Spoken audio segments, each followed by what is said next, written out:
नमस्कार, मैं हूं वंदना पांडे और आप देख रहे हैं के न्यूज इंडिया। देवभूमि के दंगल में आपका स्वागत है और अब बात करेंगे संयुक्त संगठनों का विरोध जारी, आक्रोश भारी।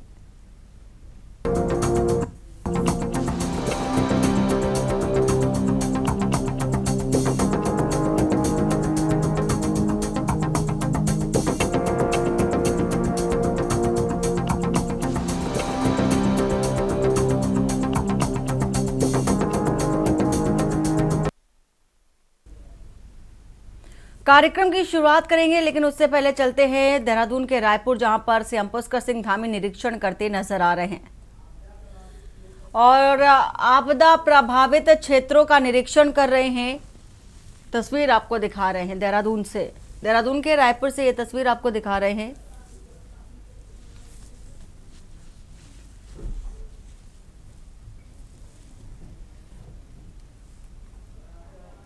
आपदा प्रभावित क्षेत्रों का निरीक्षण करते नजर आ रहे हैं सीएम पुष्कर सिंह धामी और लगातार जो क्षेत्र जहां पर रेड अलर्ट मौसम विभाग की ओर से भी जारी किया गया था वहां का भी निरीक्षण कर रहे हैं। साथ ही जहां पर बाढ़ आई थी, जहां पर पहाड़ दरके थे, उन सभी क्षेत्रों का निरीक्षण करते नजर आ रहे हैं सीएम पुष्कर सिंह धामी।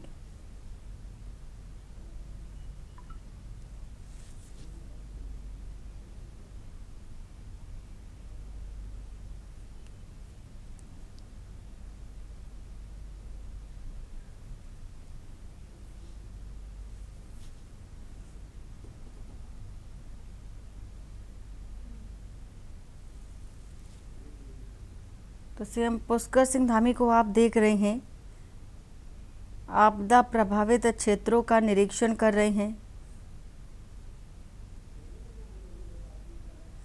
और लोगों से बातचीत भी कर रहे हैं, उनकी समस्याएं भी जानने की कोशिश कर रहे हैं। ये तस्वीर आपको दिखा रहे हैं रायपुर से, ये तस्वीर देहरादून की, और साथ ही साथ अधिकारियों को भी निर्देशित किया है कि लोगों की समुचित व्यवस्थाएं भी की जाएं, उन्हें जो भी ज़रूरती सामान की ज़रूरत होती है उनको वो मुहैया कराया जाए। तो सीएम धामी पहुंचे हुए हैं आपदा प्रभावित क्षेत्रों में और वहां के लोगों से मुलाकात कर रहे हैं, बातचीत कर रहे हैं।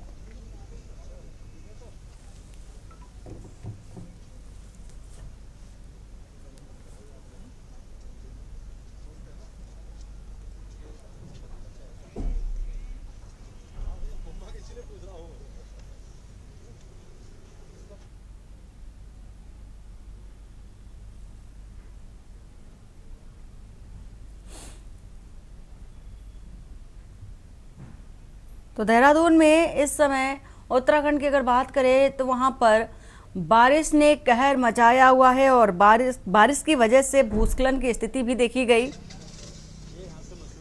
बाढ़ की स्थिति देखी गई। और ऐसे में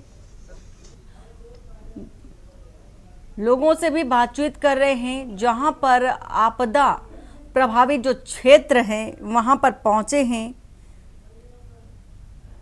और ये जानने की कोशिश कर रहे हैं।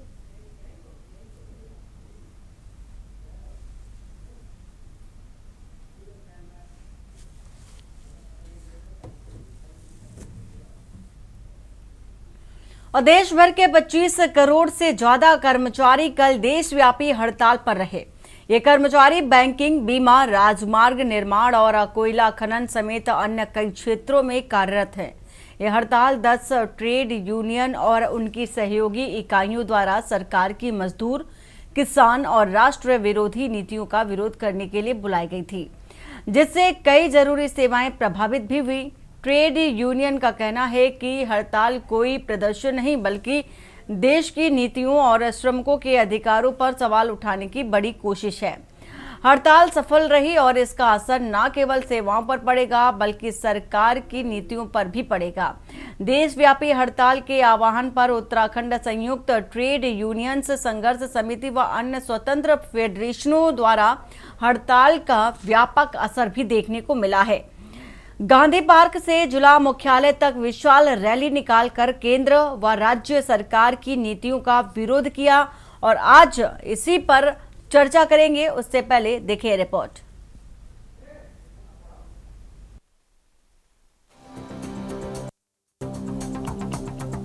देश भर में हुई राष्ट्रव्यापी एक दिवसीय हड़ताल का असर बुधवार को उत्तराखंड में भी देखने को मिला।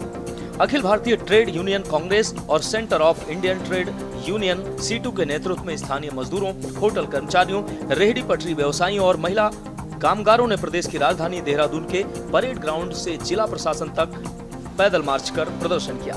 इस हड़ताल में सैकड़ों मजदूरों, महिलाओं, युवा कार्यकर्ताओं और समाज सेवियों ने भाग लिया। सभी ने मिलकर नारे लगाए, जिसमें उन्होंने कहा कि श्रमिकों का शोषण नहीं चलेगा, हमारा हक है, कोई एहसान नहीं। महंगाई पर रोक लगाओ, मजदूरों को न्याय दिलाओ। उन्होंने कहा कि बीजेपी की केंद्र सरकार द्वारा देश भर के मजदूर के खिलाफ षड्यंत्र कर उनके अधिकारों से खेला जा रहा है, जिसको किसी भी हाल में बर्दाश्त नहीं किया जाएगा। हड़ताल का मकसद देश भर में श्रमिकों के अधिकारों की रक्षा और भाजपा की सरकार की मजदूर विरोधी नीतियों का विरोध किया गया। इस मौके पर विभिन्न मजदूरों को लेकर राष्ट्रपति को भेजा गया ज्ञापन भेजकर विभिन्न मांगे उठाई गई, जिसमें महंगाई भत्ता की बहाली व समय पर भुगतान, होटल, दुकान, स्कूलों में काम करने वालों को बोनस, साप्ताहिक छुट्टी मिले, 12 घंटे काम का नियम रद्द किया जाए, 8 घंटे की शिफ्ट लागू, 26,000 न्यूनतम वेतन तय किया जाए, गैस, डीजल, पेट्रोल की बढ़ती कीमतों को रोका जाए, नई पेंशन स्कीम खत्म कर पुरानी पेंशन स्कीम योजना बहाल की जाए, रेहड़ी पटरी वालों को स्थायी स्थान और सम्मानजनक रोजगार मिले, रिक्शा चालकों और सफाई कर्मचारियों के साथ हो रहे भेदभाव को तुरंत रोका जाए, सिफन कोर्ट में उजड़े परिवारों को फिर से बसाया जाए, महिला श्रमिकों को सुरक्षा, ओवर टाइम और अवकाश की सुविधा दी जाए, सरकारी विभागों में खाली 50,000 पदों पर भर्ती की जाए, पुराने श्रमिकों को मकान और जमीन पर अधिकार दिया जाए, चाय बागानों की जमीन का मुआवजा श्रमिकों को मिले। प्रदर्शनकारियों ने कहा कि यह आंदोलन देश भर के करोड़ों श्रमिकों की आवाज है। यदि सरकार ने जल्द सुनवाई नहीं की तो आंदोलन और तेज किया जाएगा। सेंट्रल ट्रेड यूनियन है, उन्होंने राष्ट्रव्यापी हड़ताल का ऐलान किया है। जो नई 4 श्रम संहिताएं केंद्र सरकार लाई है और लंबे संघर्षों के बाद जो हिंदुस्तान के मजदूरों ने अधिकार और लेबर कानून हासिल किए थे, उनको समाप्त किया जा रहा है। केंद्र सरकार कॉरपोरेट के हित में ऐसी नीतियों का निर्माण कर रहा है ताकि मजदूरों की कमर टूट जाए। हम इस प्रतिरोध के द्वारा, इस संघर्ष और आंदोलन के द्वारा यह ऐलान करना चाहते हैं कि केंद्र सरकार अपनी जन विरोधी और मजदूर विरोधी नीतियों से अपना कदम वापस खींचे। देखिए, संयुक्त ट्रेड यूनियन के आह्वान पर, जिसमें राष्ट्रीय स्तर पर इंटक भी शामिल है, ये भारत बंद की आज एक कॉल दी गई है। देशव्यापी जो औद्योगिक हड़ताल है, इससे सरकार को हम संदेश देना चाहते हैं कि सरकार ने जितने भी श्रम कानून हैं उनको कमज़ोर करने का काम किया है मोदी सरकार ने, भाजपा की भ्रष्ट सरकार ने, और किस प्रकार से रोजी रोटी का संकट आज आम जनमानस में गरीब के सामने आ गया है, उसको देखते हुए आज ये राष्ट्रव्यापी औद्योगिक हड़ताल है। और उत्तराखंड में भी इसका काफ़ी असर दिख रहा है, काफ़ी हमें सहयोग समर्थन हर एक जगह से मिल रहा है। और आज हम जाकर अभी डीएम के माध्यम से महामहिम को, राष्ट्रपति जी को ज्ञापन प्रेषित करेंगे। तो बता दें कि भारत बंद का आह्वान देश के 10 बड़ी केंद्रीय ट्रेड यूनियन ने मिलकर किया है। उनका कहना है कि सरकार सिर्फ बड़े कॉरपोरेट्स के हित में काम कर रही है, जबकि आम आदमी की नौकरी, वेतन और सुविधाएं घटती जा रही है। साथ ही सरकार लेबर कानूनों को कमजोर करके यूनियनों की ताकत खत्म करना चाहती है। इसके अलावा सरकार की नीतियों कर्मचारियों और किसानों के भी खिलाफ है। यूनियनों का कहना है कि उन्होंने पिछले साल श्रम मंत्री को 17 सूत्रीय मांगों का ज्ञापन सौंपा था, जिसमें ये प्रमुख मांग की गई थी। बेरोजगारी दूर करने के लिए नई भर्तियां शुरू की जाएं, युवाओं को नौकरी में, रिटायर्ड लोगों की दोबारा भर्ती बंद हो, मनरेगा की मजदूरी और दिनों की संख्या बढ़ाई जाए, शहरी बेरोजगारों के लिए भी मनरेगा जैसी योजना लागू हो, निजीकरण, कॉन्ट्रैक्ट बेस नौकरी और आउटसोर्सिंग पर रोक लगे, 4 लेबर कोड खत्म हो जो कर्मचारियों के हक छीनते हैं, मूलभूत जरूरतों जैसी शिक्षा, स्वास्थ्य और राशन पर खर्च बढ़े। सरकार ने 10 साल से वार्षिक श्रम सम्मेलन आयोजित नहीं किया है। आपको बता दें कि इससे पहले श्रमिक संगठनों ने 26 नवंबर 2020, 28-29 मार्च 2022 और 16 फरवरी 2024 को देशव्यापी हड़ताल की थी। वहीं इसको लेकर विपक्षी पार्टियों ने भी सरकार के आगे कई सवाल खड़े कर दिए हैं। से केंद्रीय ट्रेड यूनियन के आह्वान पर कल देशव्यापी भारत बंद का आह्वान किया गया था। उसके मद्देनजर अगर देखा जाए तो आज देश में चाहे वो आर्थिक खाई हो, चाहे वो सामाजिक खाई हो, चाहे वो राजनीतिक खाई हो, हर तरह से खाई मोदी सरकार के सत्ता पर काबिज होने के बाद लगातार बढ़ रही है। अब अगर बात करें मजदूरों की, श्रमिकों की, तो उनका तो और बुरा हाल है। 44 जो श्रम कानून थे वो एकाएक समाप्त करने का फैसला मोदी सरकार ने ले दिया और लॉकडाउन के समय पर बिना संसद में चर्चा किए 4 नए श्रमिक कानून थोप दिए गए हैं। अगर ये लागू हो जाते हैं तो जो पूंजीपति मित्रों की तरफ सॉफ्ट कॉर्नर है मोदी सरकार का कि वो और अमीर होते चले जाएं, गरीब और गरीब होते चले जाएं और उनके गुलाम बनकर रह जाएंगे ये श्रमिक, ये मजदूर। देखिए, कल का जो ट्रेड यूनियंस का प्रदर्शन था और ज्ञापन का जो कार्यक्रम था, उसे अगर हम थोड़ा भी अवलोकन करें तो हम ये महसूस करते हैं, उत्तराखंड कांग्रेस दल का मानना यह है कि तमाम समस्याएं भाजपा के कार्यकाल में पूरे देश स्तर पर बनी हुई है। सरकार का ध्यान सिर्फ जातिवाद, धर्मवाद, मंदिरवाद, मस्जिदवाद पर बटा है और विकास के नाम पर देश में कोई काम नहीं है। अगर हम प्रदेश की बात करें तो प्रदेश में रोजगार के सवाल पे, विकास के सवाल पे, जिस देश को लेकर हमने इस राज्य को बनाया था, उस आधार पर पलायन पर, मूल निवास पर और जो यहाँ के अहम मुद्दे हैं उन पर काम नहीं हो रहा है। वर्तमान में जो परिस्थिति हमारे राज्य की बनी है वो मजदूर तबके की हो, छोटे तबके की हो और या अल्पसंख्यक समुदाय की हो, ये तमाम मजदूर पेशा लोग, गरीब लोग, देश के ये जान गंवाने वाले लोगों की अनदेखी हो रही है। देखिए, विभिन्न कर्मचारी संगठन अपनी मांगों को लेकर के जिस तरह से अपनी बातों को कहते हैं, निश्चित रूप से सरकार भी, चाहे प्रदेश की हो चाहे केंद्र सरकार हो, उनको बड़ी गंभीरता के साथ देती है और हर कर्मचारी वर्ग के हितों के लिए हमारी डबल इंजन की सरकार हमेशा उनके साथ खड़ी है। उनकी अगर कोई समस्याएं होती हैं उनको सुन करके उनको गंभीरता के साथ उसका समाधान भी करती है। देश में देशव्यापी हड़ताल को लेकर विभिन्न संगठनों में सरकार के खिलाफ आक्रोश देखने को मिला। अब ये संगठन इस बात को लेकर आमने सामने आ चुके हैं कि सिर्फ एक संगठन की आवाज से सरकार को नहीं जगाया जा सकता, इसलिए तमाम संगठन संयुक्त होकर सड़कों पर जरूर उतरे हैं। इनका मानना है कि सभी संगठन जब एक साथ सड़क पर उतरेंगे तो सरकार को उनकी बातों पर ध्यान और अमल भी करना होगा और यही वजह है कि तमाम संगठन ने संयुक्त मोर्चा बनाकर सरकार के खिलाफ विरोध जताया है और जिला अधिकारी को अपनी आपत्तियां भी दर्ज कराई है। अब बहरहाल सरकार को देखना होगा कि अगर इसी तरीके से संयुक्त संगठन सड़कों पर आक्रोशित हुए तो यह आने वाले समय के लिए सरकार के लिए भी बड़ी चिंता का विषय होगा। Uttarakhand desk report.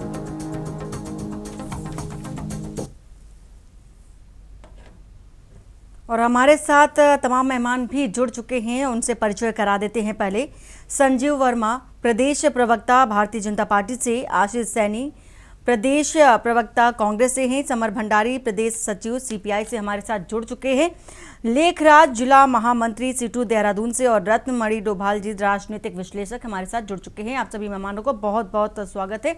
सबसे पहले संजीव जी, आपके पास आते हुए, इतनी गहरी नाराजगी देखी जा रही है, संगठनों में भी देखी जा रही है, हड़ताल पर पहुंच चुके हैं यूनियन के सभी जो कर्मचारी है, क्या कहना चाहेंगे?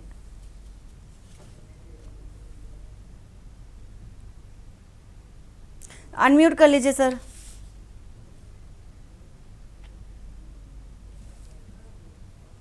वंदना जी, देखिए, हमारी चाहे केंद्र सरकार हो चाहे राज्य सरकार हो, हमेशा श्रमिकों के हित में रही है। सबका साथ, सबका विकास, सबका विश्वास और सबका प्रयास के एक ध्येय वाक्य पर हमारी केंद्र सरकार भी चल रही है, राज्य सरकारें भी चल रही है। जब किसी भी स्तर पर किसी भी वर्ग को किसी भी प्रकार की कोई समस्या आती है तो सरकार उसका पूरी संवेदनशीलता के साथ उसका संज्ञान लेती है और उसके ऊपर एक समस्या को सुलझाने का भी काम करती है और सभी को राहत देने का भी काम करती है। अभी आप देखें, रेहड़ी पटरी वालों को 60 साल की उम्र से फ्री पेंशन देने का काम भी हमारी सरकार के समय में आरंभ किया गया। श्रमिकों को न्यूनतम मजदूरी में वृद्धि करने का काम भी हमारी सरकार के समय हुआ है।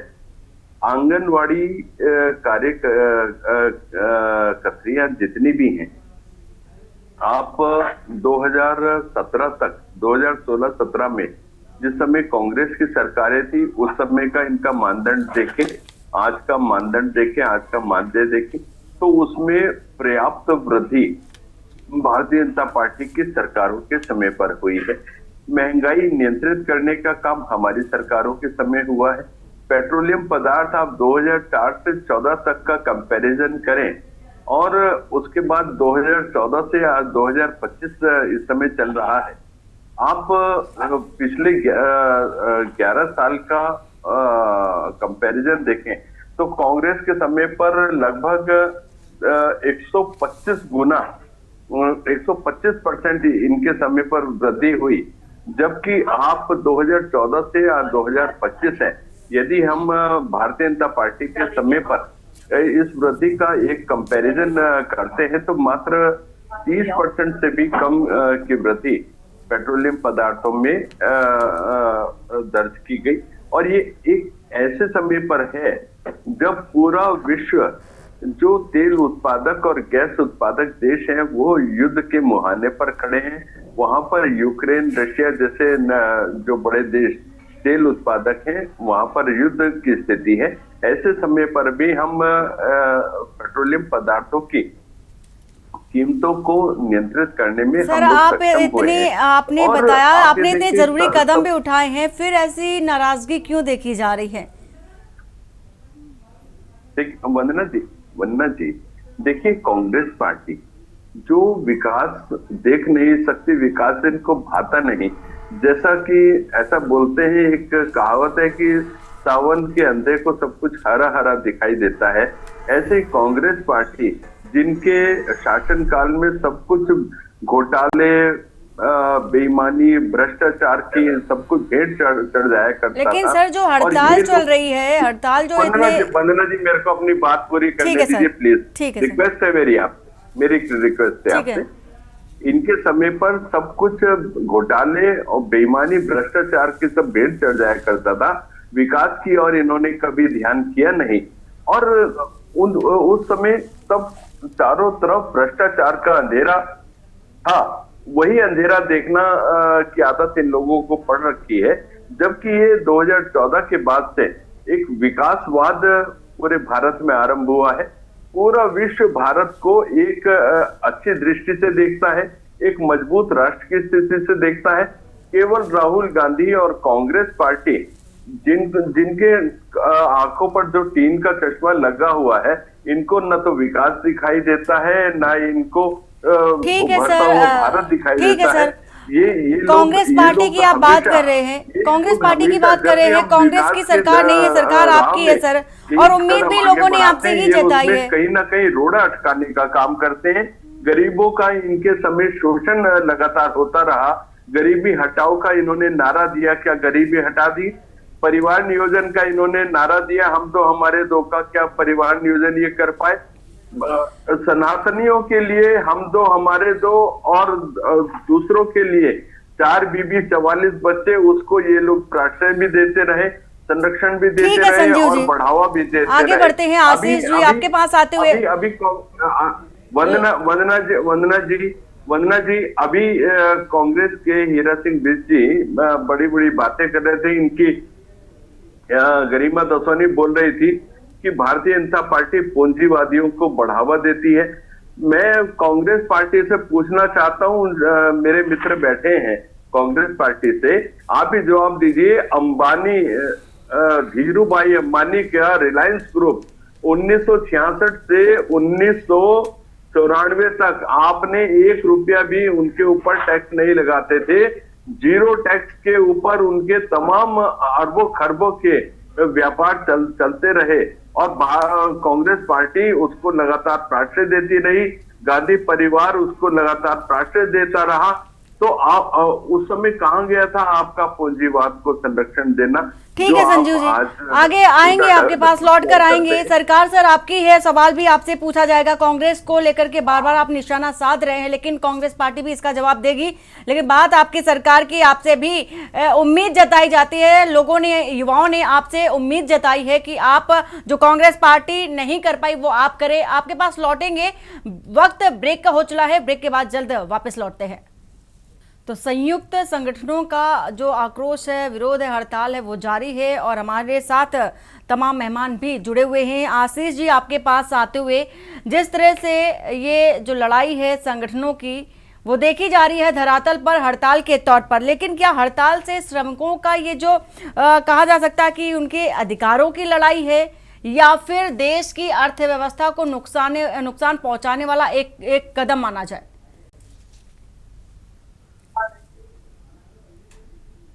सर अनम्यूट कर लीजिए। जी हाँ, मेरी आवाज आ रही है आपको? बिल्कुल सर। हाँ, देखिए, देश में जब हम देश की बात करते हैं कि देश की अर्थव्यवस्था को, और अगर आप कह रहे हैं कि हड़ताल से नुकसान होगा, तो देश की अर्थव्यवस्था बनाई भी इन्हीं लोगों ने। जिन लोगों के कंधे पर देश की अर्थव्यवस्था को चलाने का भार है, आज उन्हीं लोगों की अगर शोषण करने की कोई कहानी तानाशाही सरकार में लिखी जाएगी, तो उसके खिलाफ जो भी लोकतांत्रिक तरीका, जो लोकतांत्रिक अधिकार है हमारा, हड़ताल करने का, विरोध प्रदर्शन करने का, अपनी आवाज बुलंद करने का, वो किया जाएगा। उससे भाजपा को कोई आपत्ति होनी नहीं चाहिए। दूसरा, ये जो हमारा आक्रोश है, जो विरोध है, इसका एक प्रमुख कारण है, आज इसी चैनल की डिबेट में जब आपने भाजपा प्रवक्ता से हड़ताल के संबंध में सवाल किया, तो उन्होंने अटक से लेकर कटक तक और पशुपति से लेकर तिरुपति तक की सारी कहानियां सुना दी, लेकिन जो आपका प्रश्न था उसका उत्तर नहीं दिया। यही काम तब हो रहा है जब मजदूर संगठनों के लोग, 2 लोग, 4 लोग, 6 लोग का प्रतिनिधिमंडल अधिकारियों से मिलता है, तो वहां भी वो इधर उधर की कहानियां ही सुना रहे हैं।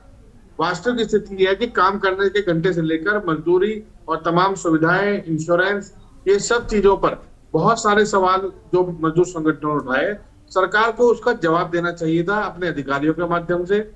अधिकारियों को कोई समस्या थी तो मंत्री को सामने आना चाहिए था, लेकिन ये दाएं बाएं की बात बताकर मजदूरों की जेब काटने की कोशिश की जा रही है अपने कॉर्पोरेट मित्रों के हित के लिए।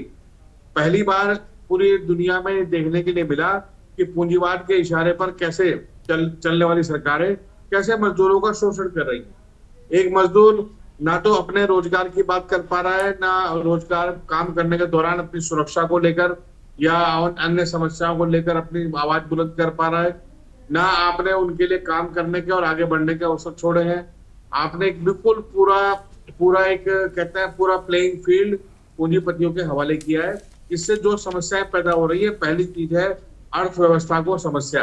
अर्थव्यवस्था नोटबंदी और जीएसटी जैसी भयानक त्रासदी के बावजूद भी यदि अर्थव्यवस्था थोड़ा थोड़ा अगर चल पा रही है, तो वो केवल उन्हीं लोगों के भरोसे है जिनके भरोसे ये सब तमाम यूनिट चल रही है, जिनके भरोसे पूरा देश चल रहा है और ये सब चीज चल रही है।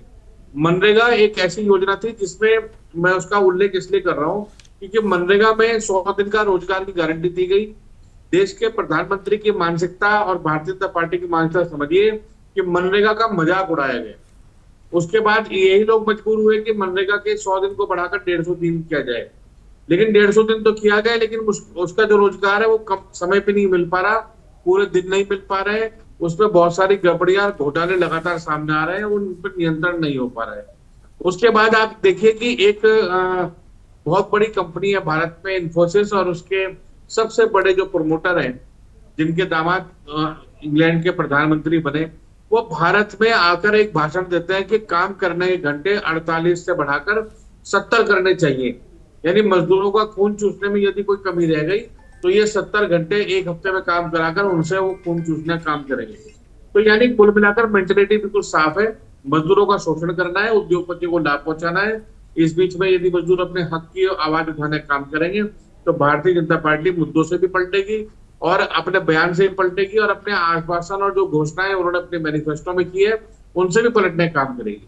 अगर हम इनसे पूछ लें कि 2014, 19 और 2024 के लोकसभा चुनाव में आपने देश के कामगारों के साथ क्या वादे किए थे, उसकी क्या स्थिति है, तो आप ये देखिए कि जो व्यक्ति बहुत अच्छी, मान लो 30,000 रुपए की सैलरी पे काम कर रहा था, आज वो 10,000, 12,000 पे काम कर रहा है।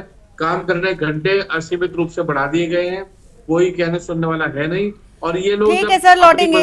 अपनी मेहनत। समर भंडारी जी, जिस तरह से ये कोई पहली दफा नहीं हो, ये पहली बार नहीं है जब किसी वर्ग ने, किसी संस्था ने या किसी कर्मचारी ने संगठित होकर के धरना दिया हो, हड़ताल किया हो, विरोध जताया और नाराजगी व्यक्त की हो। हर बार ऐसी देखी जाती है, लेकिन तस्वीरें जस की तस हो जाती हैं। तो विरोध करना ये तो हक है, कार्मिकों का भी हक है, लेकिन जिस तरह से देखा जा रहा है हड़ताल जारी रहती है, विरोध जताया जाता है, लेकिन सुनवाई के नाम पर जीरो देखा जाता है।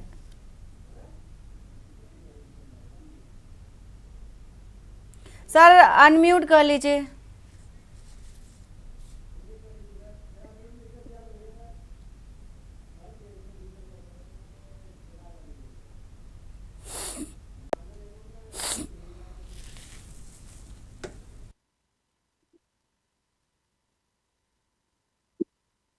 केंद्र की मोदी सरकार है, वो पिछले 11 सालों से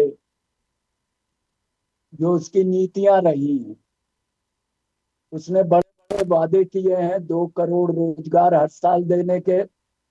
45 सालों में सबसे ऐतिहासिक बेरोजगारी इस देश के अंदर है। किसानों की आय दुगनी की जाएगी। हालत बद से बदतर है किसानों की। किसानों को के खिलाफ 3 काले कानून ले आई ये सरकार।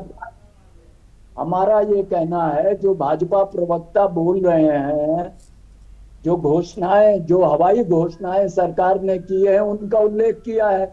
ये नहीं बताया कि जमीनी हकीकत क्या है। जमीनी हकीकत बिल्कुल दरखिलाफ है। इस सरकार की जो घोषणाएं हैं वो बिल्कुल नाकारा साबित हुई हैं और लगातार इस देश के अंदर मजदूर और किसान तबाह हो रहे हैं। क्या स्थिति है? इस हड़ताल में 25 करोड़ से ज्यादा मजदूरों ने आंदोलन किया, सड़कों पर उतरे, हड़ताल की। आखिर क्या कारण है कि इतना भारी असंतोष जो इस देश का वंचित गरीब तबका है उसके दिलों और दिमाग पर है? क्या उनकी आवाज को ये सरकार लगातार अनसुना नहीं कर रही है? क्या ये सरकार केवल कॉरपोरेट, चाहे वो अडानी हो, अंबानी हो, उनके जैसे कॉरपोरेट का मुनाफा अधिकतम कैसे किया जाए, इसके लिए ही वो 4 जो कोर्ट बिल, लेबर बिल लाई है, तमाम जो अधिकार मजदूरों ने लंबे संघर्ष के बाद अर्जित किए थे, उनको कोरोना काल के दौरान समाप्त किया गया। और ऐसे 4 कोर्ट बिल लाए हैं, 4 संहिताएं, जो तमाम अधिकारों से वंचित कर देगा मजदूरों को। दूसरी तरफ कहते हैं कि सबका साथ सबका विकास। अरे साहब, विकास तो जमीन पर केवल कॉरपोरेट बड़े पूंजीपतियों का हो रहा है। मजदूर और किसान तो लगातार सड़कों पर है, जमीन पर संघर्ष कर रहे हैं और आप उनकी बात को अनसुना करते हैं, देखने को सुनने को तैयार नहीं है। क्या हो रहा है? बैंकिंग सेक्टर और जो बीमा क्षेत्र है, जो इस देश की अर्थव्यवस्था की रीढ़ की हड्डी है, उसको आपने अंदर से तोड़ने की कोशिश की है। तमाम पब्लिक सेक्टर, यहाँ तक कि रक्षा प्रतिष्ठान और जो दूर संचार जैसे स्ट्रेटेजिक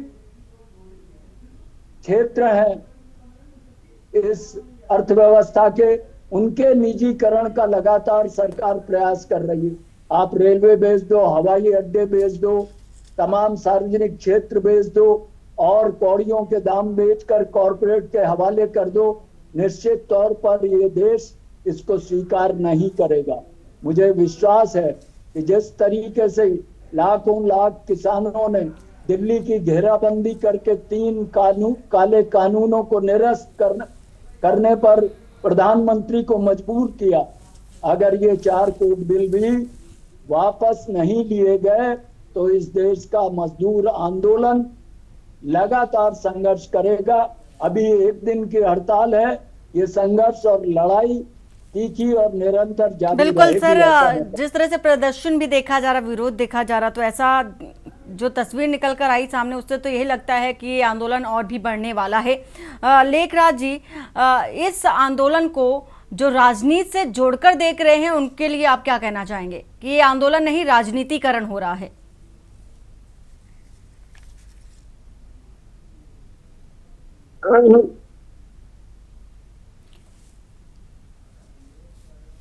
अनम्यूट कर लीजिए सर।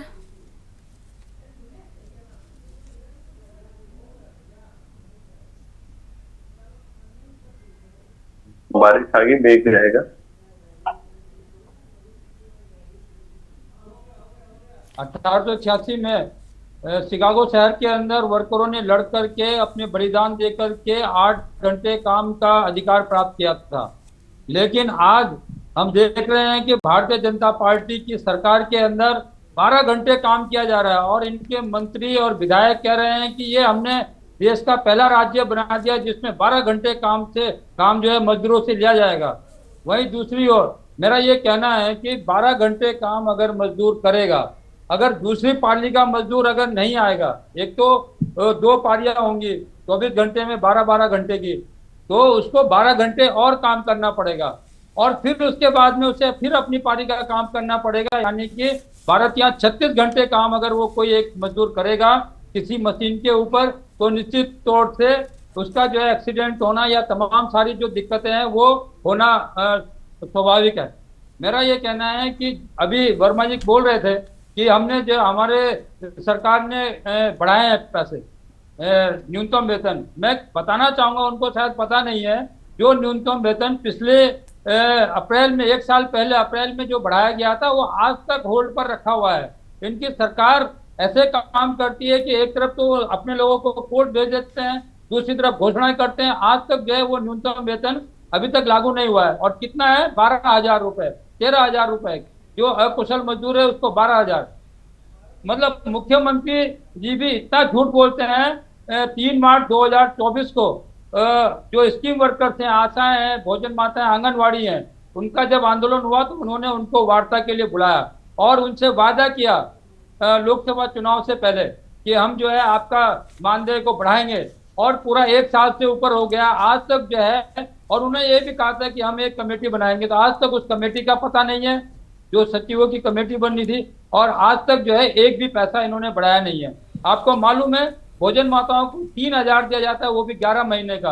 अरे 3,000 तो साहब आप जो है एक वक्त की चाय पी जाते हैं। आप 3,000 जो है एक आदमी को कह रहे हैं कि ये इससे अपना घर का गुजारा चलाए। ये बड़े शर्म की बात है सरकार के लिए। वहीं दूसरी ओर जो लेबर कोड्स इन्होंने लागू किए हैं उससे मजदूरों के अधिकार जो भी अधिकार हैं वो सारे खत्म हो जाएंगे।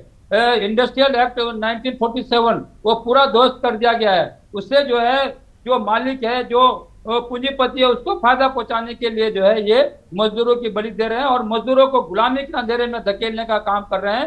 एक समय में जो स्लेव हुआ करते थे उसी तरीके से जो है ये अब ये करने जा रहे हैं। हमारा ये कहना है कि आप सारी चीजें जो है संविदा में दे रहे हैं। आप जो है संविदा की अपने जो कार्यालय है उनके अंदर भी संविदा पर जो है आप वर्कर को रख रहे हैं। अरे जनाब, आप अनंत काल तक संविदा पे थोड़ा ना रख सकते हैं। आप उनको जो है कॉन्ट्रैक्ट एक्ट के तहत, जो रेगुलेशन एक्ट के तहत उनको आप रेगुलर करेंगे अगर वो रेगुलर नेचर का काम है तो ये तो करेंगे नहीं, इधर उधर की बातें करके। वहीं जो है मजदूरों के ऊपर इन्होंने अघोषित हमले कर रखे हैं। अघोषित क्या घोषित हमले हैं, चाहे वो बस्ती मजदूरों की बस्तियां हटाने का सवाल हो एलिवेटेड रोड के नाम पर, चाहे वो जो है एनजीटी के नाम पर। सिर्फ मजदूरों की झोपड़ियां नजर आती हैं इनको। जो बड़े बड़े बंगले बन गए हैं, बड़े बड़े मॉल बन गए, वो इनको नजर नहीं आते हैं। बिल्कुल संजय, ये गंभीर आरोप आपकी सरकार पर लग रहे हैं, इनका जवाब भी देना आपको जरूरी होगा, अहम है। लेकिन उससे पहले रत्नमणि जी, ये जिस तरह से प्रदर्शन भी देखा जा रहा है, मजदूर हमेशा से ही अपनी आवाज बुलंद करते नजर आते हैं, लेकिन उनकी आवाज को दबाने की कोशिश भी देखी जाती है। अभी तक जिस मसले को लेकर के वो प्रदर्शन करते रहे हैं, विरोध जाहिर करते रहे हैं और आज भी उसी मसले को लेकर के ही विरोध कर रहे हैं। 8 घंटे की बात बात पहले भी कर रहे थे, अभी भी कर रहे हैं। साथ ही पेंशन की बात पहले भी कर रहे थे, अभी भी कर रहे हैं। तमाम ऐसी चीजें हैं जिनकी मांगे पहले भी करते आ रहे थे और अभी भी कर रहे हैं, लेकिन जस की तस स्थिति देखी जा रही है। ना, मैं सबसे पहले तो ये जो हड़ताल में लोग शामिल हुए हैं उनको सैल्यूट करना चाहूंगा कि ये बहुत बड़ी हड़ताल हुई है, जो संगठित क्षेत्र में भी और उसमें जो असंगठित क्षेत्र की जो भागीदारी रही है वो भी अपने आप में एक काबिल तारीफ थी। और मैं तो ये हमारे यहाँ पर ऋषिकेश कर्णप्रयाग रेल लाइन बन रही है और उसका जो मजदूर इस हड़ताल में शामिल रहा है 100% मजदूर उसमें शामिल रहा है, पूरा चक्का जाम रहा है। तो ये मजदूरों में कहीं बढ़ती हुई चेतना का भी एक आगाज है और हम उसका स्वागत करते हैं।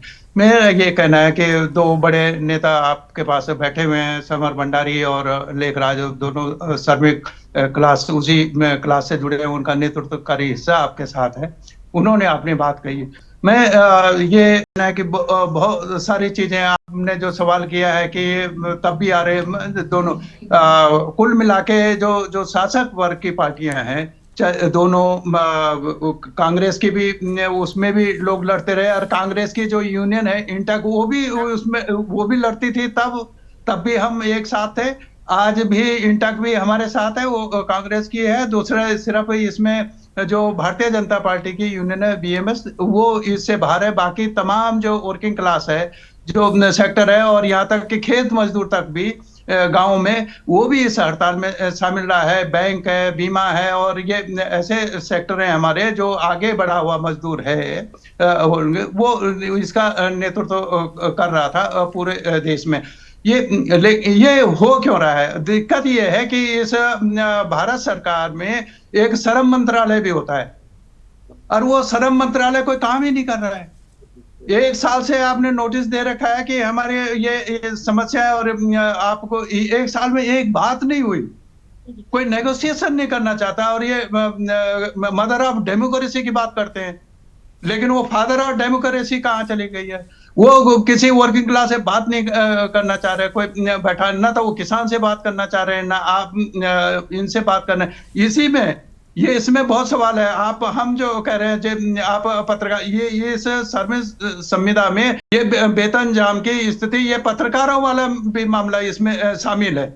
जो इस हड़ताल में हिस्सा था कि उनको जो वेतन मिलना चाहिए उसमें नहीं, उससे भी वो पत्रकारों को भी तो बाहर कर दिया गया ना उनके हित में। अब आप देखते होंगे अखबारों में, और उसमें संवाद एजेंसियां स्थापित कर दी हैं, किसी को ठेका दे दिया है और वो कहते हैं कि हम तो एजेंसी से खबर ले रहे हैं, वो छाप रहे हैं, आपसे हमारा कोई मतलब नहीं है।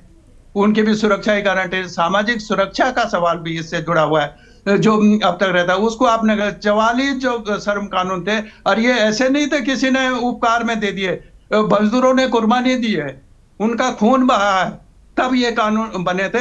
और अब ये जो सरकार है, ये जो बड़े बड़े नारे देके आई थी, वो जो 4 कानूनों में समेटने की कोशिश कर रही है, जिसके खिलाफ पूरे देश में ये कई हड़ताल, ये एक हड़ताल नहीं आपने गिना, अपनी रिपोर्ट में बताया कि कौन सी हड़ताल है। इसके बावजूद सरकार, अरे आप करें नहीं करें, आप बात तो करें ना किसी से।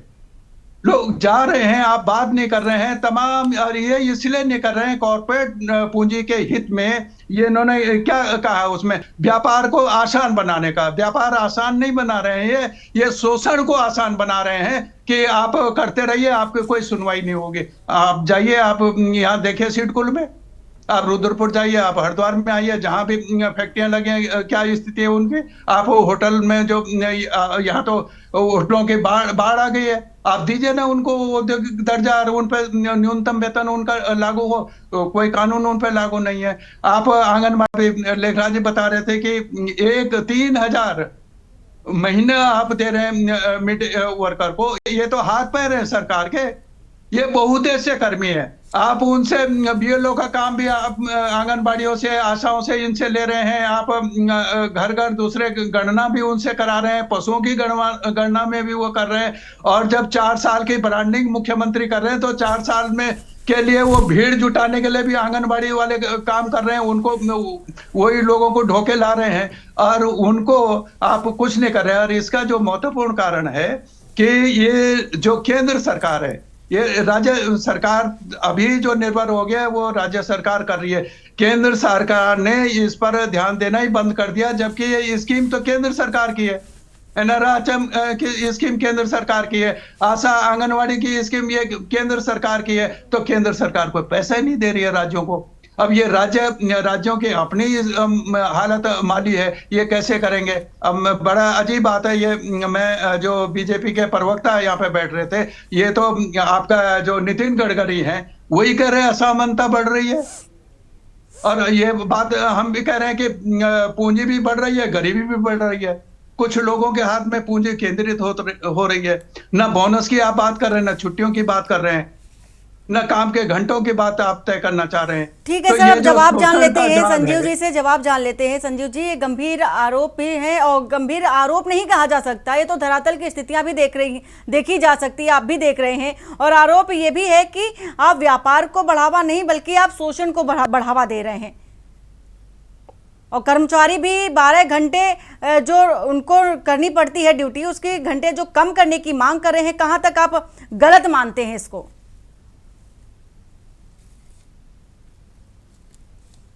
अनम्यूट कर लीजिए सर।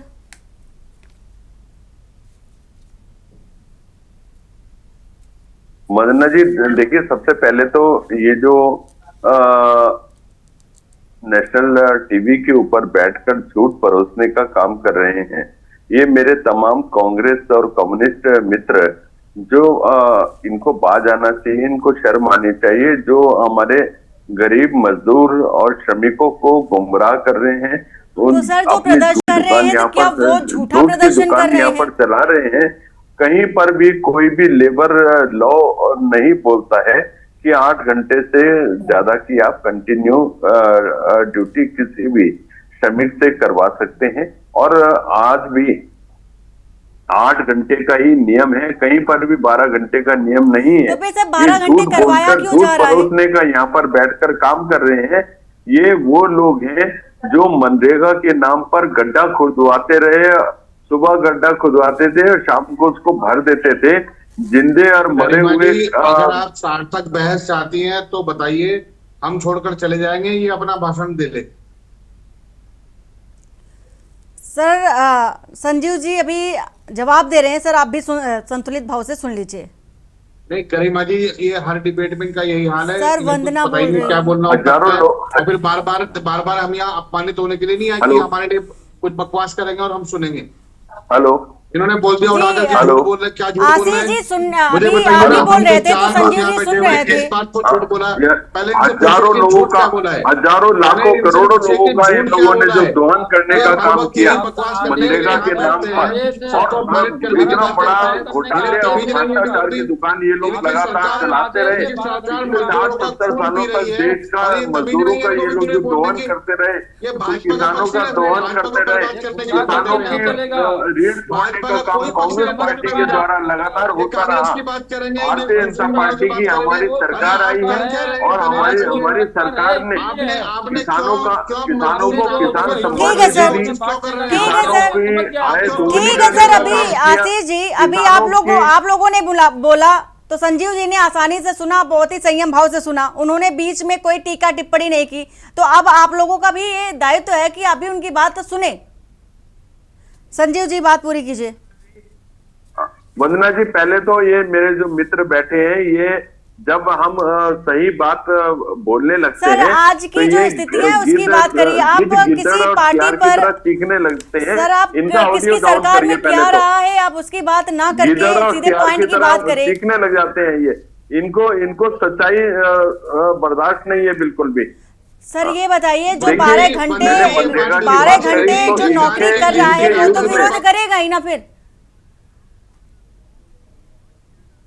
इन लोगों को जो आशीष जी आप शांत रहिए प्लीज। काम को भरे जाते थे और जिंदे मरे हुए लोगों के नाम पर ये जो जिस प्रकार का भ्रष्टाचार हुआ करता था वो किसी से छुपा नहीं है। 28,000 करोड़ रुपए की 28,000 करोड़ रुपए का भ्रष्टाचार इन्हीं के शासनकाल में पूरा तरह से पकड़ा गया था। उसके ऊपर कार्रवाई हुई थी, उसके ऊपर मुकदमे दर्ज हुए थे और जिस प्रकार से कांग्रेस के वित्त मंत्री श्री चिदम्बरम जी जो महान वैज्ञानिक के तौर पर जिन्होंने साबित किया इन्होंने किसान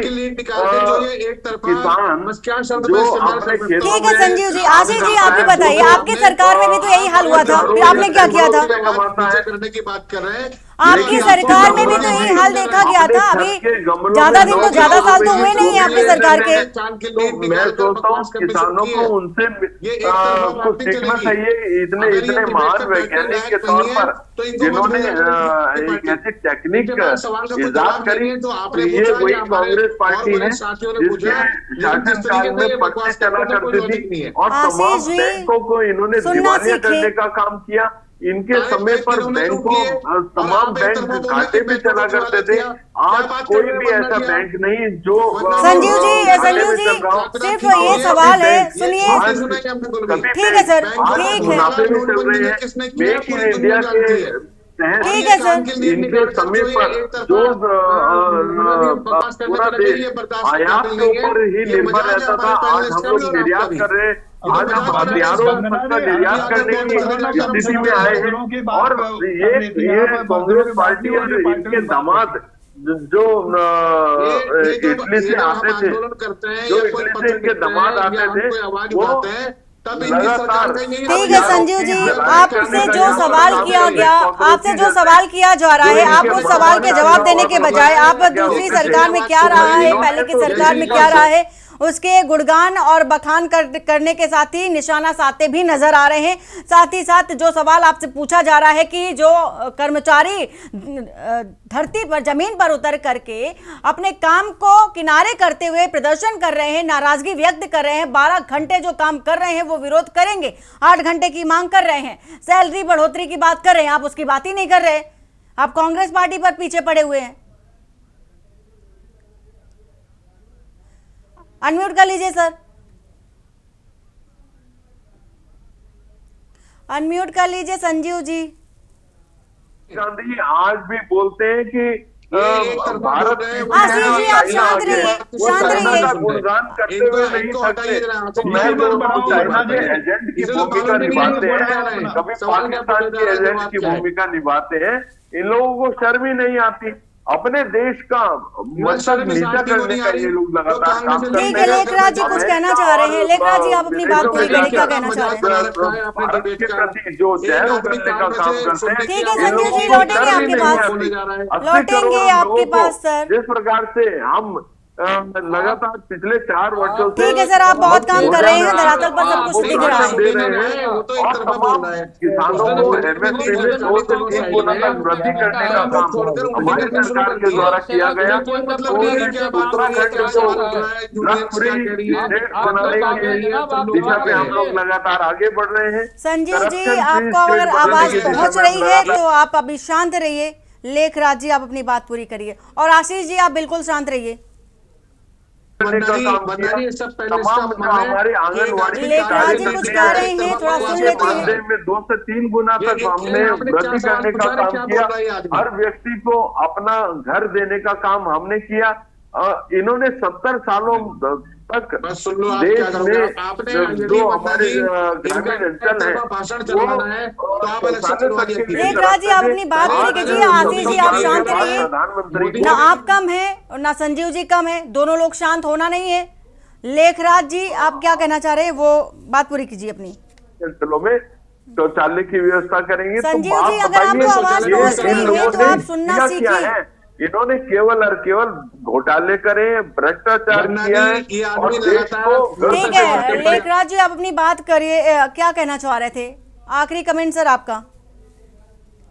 अरे वर्मा जी, मजदूरों ने तो घोटाले नहीं किए, घोटाले तो आप लोग करते रहो, लेकिन मजदूरों की के न्यूज ने पहले मेरे भाई घोटाले आपके कांग्रेस के लोगों ने घोटाले करे और सहभागी थे। कम्युनिस्ट भी उसमें सहभागी थे। ठीक है सर, जो सवाल अभी तक बना हुआ है उसका जवाब तो संजीव जी दे नहीं पाए और अपनी ही जो उपलब्धियां हैं वो गिना रहे हैं, साथ ही जो सरकारें रही हैं वहां पर निशाना साधते नजर आए हैं। बहुत शुक्रिया आप सभी मेहमानों का हमारे साथ जुड़ने के लिए। फिलहाल सवाल वहीं का वहीं रह गया है। 8 घंटे की नौकरी की मांग जो कर्मचारी है वो कर रहे हैं, प्रदर्शन कर रहे हैं, नाराजगी भी व्यक्त कर रहे हैं, नुकसान तो देखा जा रहा है, लेकिन उनकी सुनवाई करने वाला कोई नहीं है। सभी आक्षेप और पटाक्षेप कर रहे हैं। देवभूमि के दंगल में फिलहाल इतना ही। बाकी की खबरों के लिए बने रहिए आपके न्यूज़ इंडिया के साथ। नमस्कार।